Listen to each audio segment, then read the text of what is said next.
Well, hello, and welcome back to Rosetta Reviews. Forgive my absence for the last month or so. I'm a single parent, and I've been pretty damn busy lately. I finally got a little time, and I'm back to give you a great review. I say great because this is a great movie. My son wanted to watch this. He's 12 years old, so he's got the taste of a 12-year-old, and he wanted to see Kong vs. Godzilla. Okay, so we went and watched that today. Hell, I'm so fresh back that here's my that's my movie soda rattling and splashing on my fucking screen. Anyway, theaters in my town just reopened here recently, and I thought, sure, let's take the little dude out and have an outing. So instead of giving you guys a retro-y type of review like I normally do, here's something that's all modern and fancy.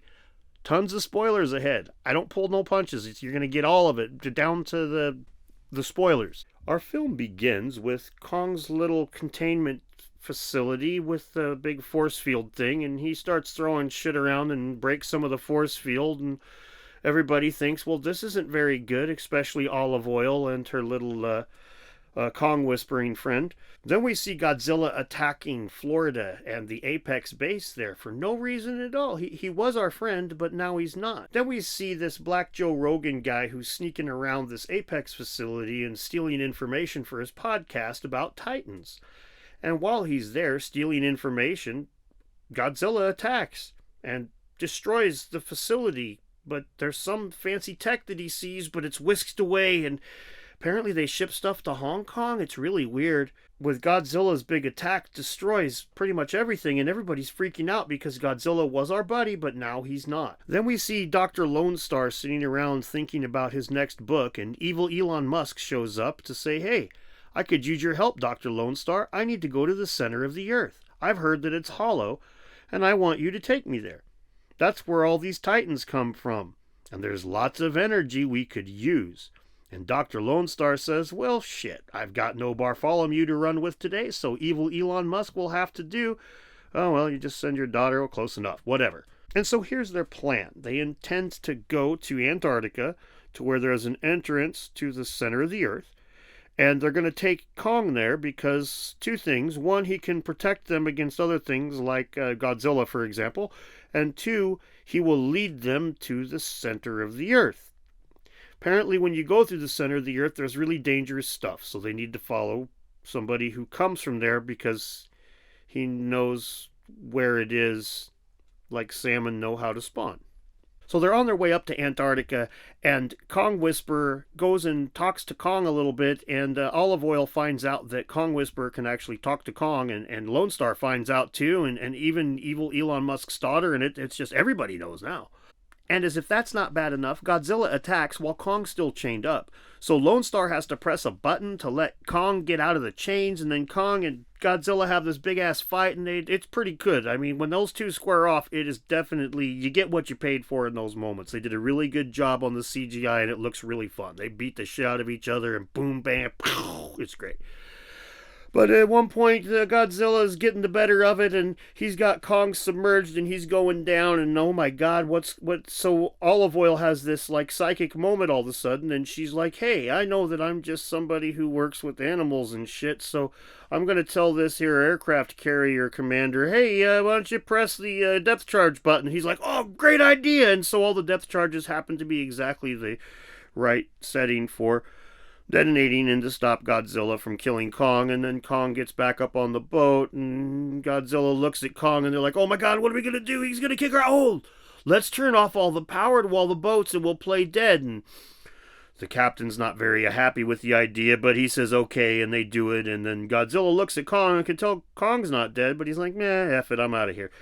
And so Godzilla swims away, and they decide the best way to move Kong then is to carry him by air, all James and the Giant Peach style, which is exactly how they get him to Antarctica. But in the meantime, we see Eleven and her simp track down Black Joe Rogan, and Black Joe Rogan, Eleven, and the simp all go to Apex, where Black Joe Rogan breaks in to this secure center with the screwdriver. And at first I'm like, well, that was all damaged by Godzilla, but then they hop on this elevator and holy shit, they're in like the heart of a $1 industry, and they even end up finding this like space age zoom tube thing that shoots them all the way over to Hong Kong. So like when I was a kid and I watched Matthew Broderick break out of the room that they had him locked in with the tape recorder and a pair of like hemostats. I was like, man, that's pretty kick-ass, but they didn't even need all that. They just need a screwdriver 40 years later. But anyway, so those guys are flying all the way over to Tokyo in this Zoom tube thing, but in the meantime,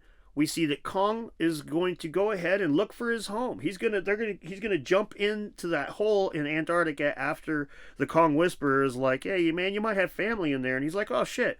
So they hit this gravity well, and it's like something from freaking 2001: A Space Odyssey. It's like, oh my god, we're all tripping out, man. Whoa!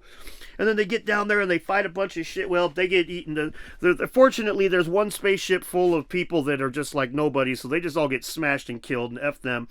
The other ones like get saved by Kong. He whoops the crap out of them, and they get to this old city that's like used to be populated by Kongs, but now it's just like not. There's nobody there.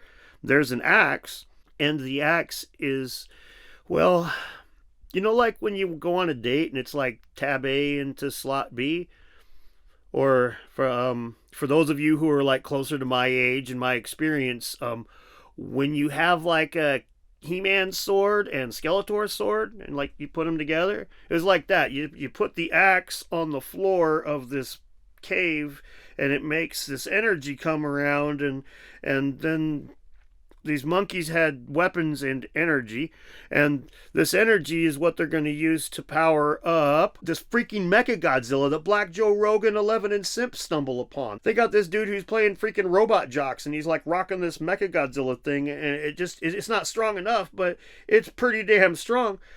And so they have this Titan skull that they used to steal power. It's like they're powering the Mechagodzilla with the skull of a dead Titan, which, okay,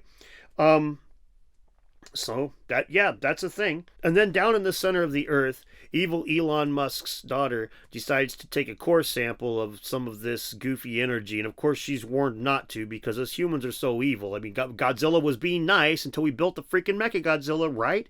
So she takes a sample of this energy, and that's all they really need. Just a sample of the energy reading, now they apparently have all the energy that they could ever need to run Mechagodzilla. Godzilla blasts a hole all the way to the center of the earth, so that King Kong and him can take a look at each other, and they get in a big old fight. Again, you get your freaking money's worth here. They're beating the shit out of each other. Evil Elon Musk's daughter, she gets gassed. Bye-bye. And so then Kong and Godzilla both end up in Hong Kong to fight each other out. Kong comes up through the hole that Godzilla blasted, so boom, it's time to fight, and you get your money's worth here again, and Kong gets the upper hand. Lone Star even says, round two goes to the monkey, or whatever the fuck he says.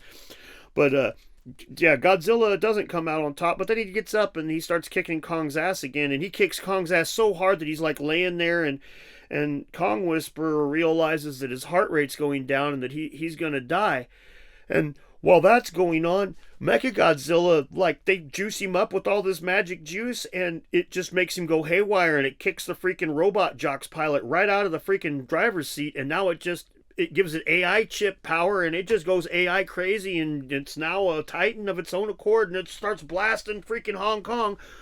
Oh no, there goes Hong Kong, go Godzilla. But then Godzilla starts fighting it, and while Godzilla's fighting it, you've got King Kong laying there, and like I said, he's dying, and so the only thing they can think to do is have Lone Star crash land one of these spaceship things they went to the center of the earth on, and then it's gonna freaking be a defibrillator and jumpstart Kong's heart. And of course it doesn't just jumpstart his heart, it pisses him off. He wakes up ready to fight, and he looks up and he sees Mechagodzilla kicking the shit out of regular Godzilla, and thankfully Godzilla Whisperer is there to, well, she's there to reenact that moment in the last Chainsaw Massacre movie that they made, that, you know, the one they tried to pass off on us about 8 years ago or so. That moment when Leatherface's cousin's like, go get him, cuz, and all of a sudden this monster is now just a dog on a chain. Kong Whisperer takes the time and whispers to Kong to explain to him that this isn't the bad guy, that other one's the bad guy. So then we get a tag team action where the Mechagodzilla is just screwed when the two of these things team up, and they beat the ever-living shit out of it. And then as they're beating the ever-living shit out of it, the simp finally figures out that if he takes Black Joe Rogan's booze from him and dumps it into the computer, it'll short everything out, and it does, and so they're able to completely destroy Mechagodzilla. And Godzilla and King Kong become friends, and, well, at least allies enough that they go away from each other, and then Godzilla goes back in the ocean, and Kong goes home to the underground now is his new place to stay. They don't have a force field around him. They just let him run around in the center of the earth. And, yeah, well, that was basically the movie. The parts that were great was the parts where they fought. The parts that weren't, it was pretty much the rest of the film. So my advice to you would be to go watch one of those guys that watched it on HBO instead of going to the theater like I did. And the guys that, they've painstakingly cut out all the fight scenes and they just put those up. Yeah, I'd go watch that instead, because the rest of it, you're not missing anything. It's, there's some good fights. Anyway, thanks for taking the time to listen. For those of you that I've been subscribed to for a while, I will be watching your videos now. Sorry, the last month has been pretty brutal. I'm going to go catch up on my backlog right after this. And I wanted to say to anyone who's watching me for the first time, you picked a great one. A great one. Don't forget to like and subscribe. And you can also click the little bell and you'll always be notified when I upload another video. Have a good day.